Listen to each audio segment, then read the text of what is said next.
and its top corporate executives, government officials, very similar. Okay, so these people, they don't meet in public. Their planning is secret, but we do know that they exist, and some information is available about them. Okay, in addition to these kind of dedicated organizations, there are other things. Let's talk about think tanks for just a sec. Demos is one we've been talking about recently. Demos is a think tank. Another one is that we've talked about is the Project for a New American Century. The Brookings Institution, the American Enterprise Institute, the Center for Strategic and International Studies, and the lists are endless. If you go to Wikipedia and put in, go to think tanks at Wikipedia, it comes up with lists of think tanks. And these are designed. These are very conservative organizations that are designed to advance the planning and the development of propaganda and discourse that advances the things that the high-level planners decide upon, and they make it look plausible, and they do research, and they get the word out about where things are going, and then. In the visible realm, still with planning, are implementation agencies. Okay, so they're not covert operational units. These are overt implementational units. For example, the World Trade Organization, the World Bank, others. So the World Trade Organization, this agency is the hope of the globalizers for a mechanism for enabling this level playing field to become operational, so that the WTO, unelected, unknown people in the WTO will adjudicate disputes between countries, between corporations in different countries, above the national level, in secret sessions with no kind of light shed on what they're doing, and this appeals to all different sections in the capitalist world. Then the World Bank and the IMF, these agencies are implementation agencies. They impose austerity on nations around the world. They through their control of loans and development, they impose austerity, and their principal function seems to be to break down the social fabric in the countries as they transfer public wealth and resources to the financial elite and funnel the money back to like London and Wall Street. And of course, by breaking down the social fabric inside these countries that have accepted IMF and World Bank development aid and loans, this breakdown of social fabric tends to incite, crazed responses to the extreme situations, the growth of religious fundamentalism, for example, and to make it more difficult for people to respond in an organized and rational way to defend their interests. So they have a chaotic effect. And then there are other kinds of implementation groups and planning groups that I won't go into. Like, I mentioned the European Union. This is a significant entity, and not only because the European Union provides planning for Europe, but because of the reasons behind that. The Europe is essentially a rival bloc, a rival to the U.S. Really, the EU is an enemy of the U.S. But it's still waiting for an opportunity to assert itself more strongly because of the U.S. Economic power in the past and now military power. The EU still needs to kind of lie low, but it's the collectivity there, at least to some degree, is to organize itself as a rival to the U.S. So all of these organizations that I've listed, they all meet continually to plan the predations of capital going forward. Their purposes are not to plan the well-being of the general population. Their purpose is to plan what they're going to take next, their next predations. And they meet in secret, and they conspire in these secret meetings against the working people of the world, the working class.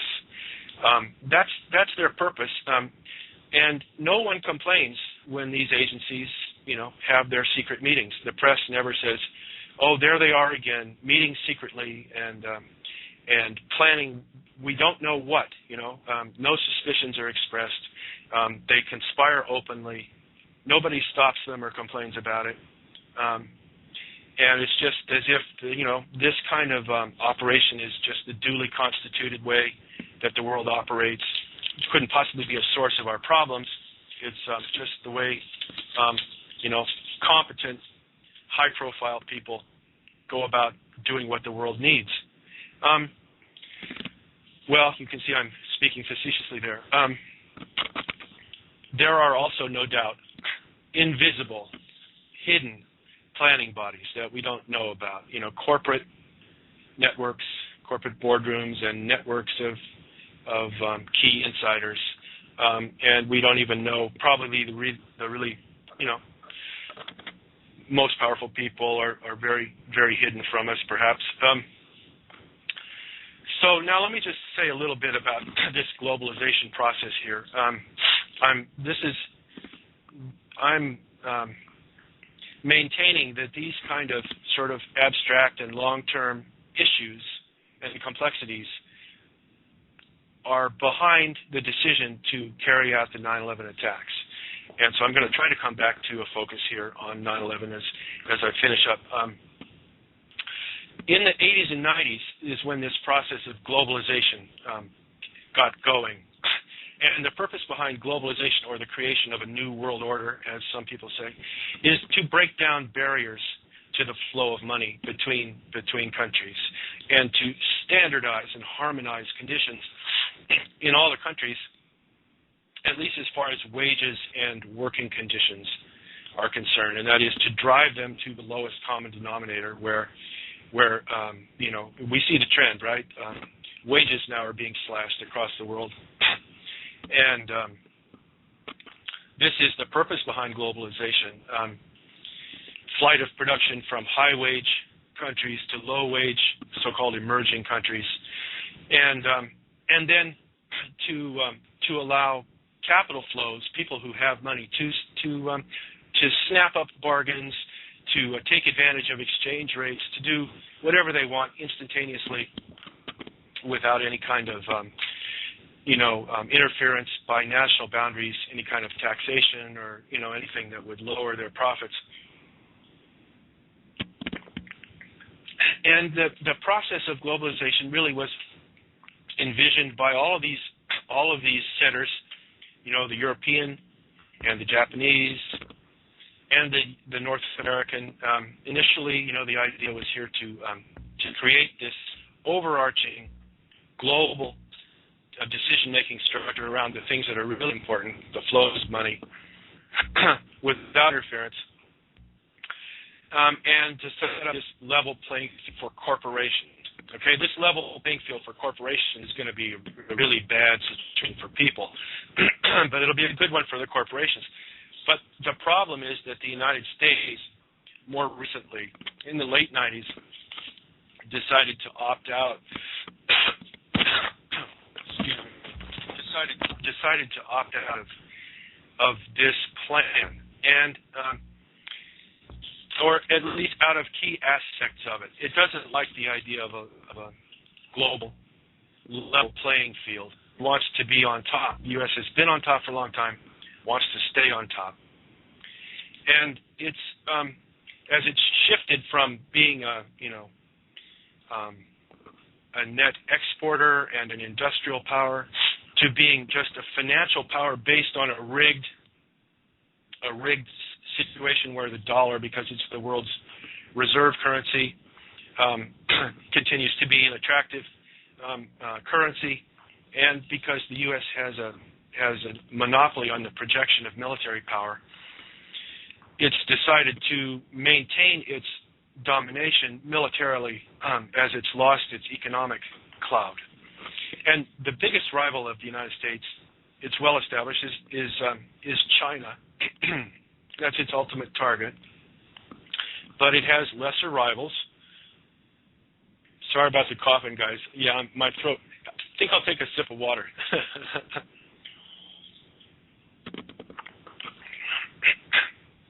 It's got lesser rivals that are under control, more or less. The EU and Japan, but it's got major rivals in China and, to a somewhat lesser extent, Russia.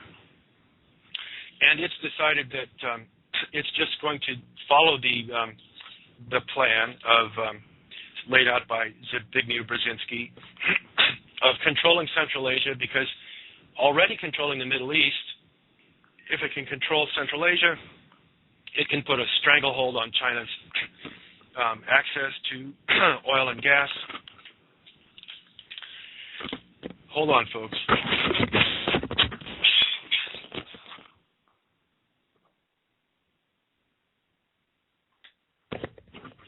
And it knows it can't do this unless it gets this new Pearl Harbor.